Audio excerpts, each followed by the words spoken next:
بہت ایک ہم کہہ سکتے ہیں سرپرائزنگ یہ اٹیک تھا، بیکاز مڈل ایسٹ میں ایک سچویشن جو ہے وہ ہمیں نظر آ رہی ہے، وہاں ایسکلیشن ہو رہی تھی ایران کا اس حوالے سے، سیریا میں اور عراق میں بھی انہوں نے حملوں کا کہا، مگر پھر پاکستان میں بھی یہ سر کچھ ہمیں سمجھائیں کہ جو مڈل ایسٹ میں سچویشن ہے اس سے اس کا تعلق ہے یا ایران پاکستان کو کوئی پیغام دے رہا ہے؟ How do you explain this decision by the Iranians? جی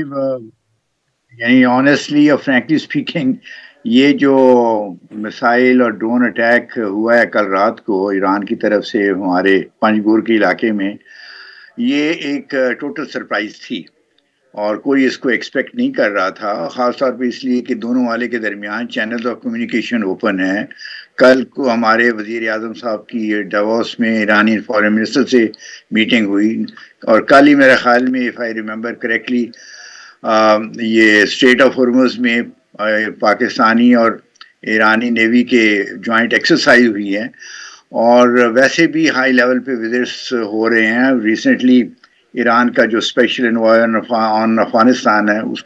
اس نے ہمیں اسلام آباد اپنا وزٹ کیا ہے۔ سو دونوں ممالک کے درمیان یہ گفتگو کا سلسلہ جاری تھا، تو اس میں یہ جارحانہ اقدام جو ہے، جیسے اپنے ہمارے فارن آفس نے بڑا درست کہا کہ یہ بالکل نان ایکسیپٹیبل ہے اور اس کی کوئی جواز نہیں بنتا، اور اگر کوئی مسئلہ تھا بھی ایران کی طرف سے کوئی شکایت تھی تو وہ سفارتی چینل کے ذریعے اس کو حل کرنے کی کوشش کرنی چاہیے تھی۔ تو اس لحاظ سے ہمارا جو ریئیکشن تھا سرپرائزنگ ایونٹ فار یو۔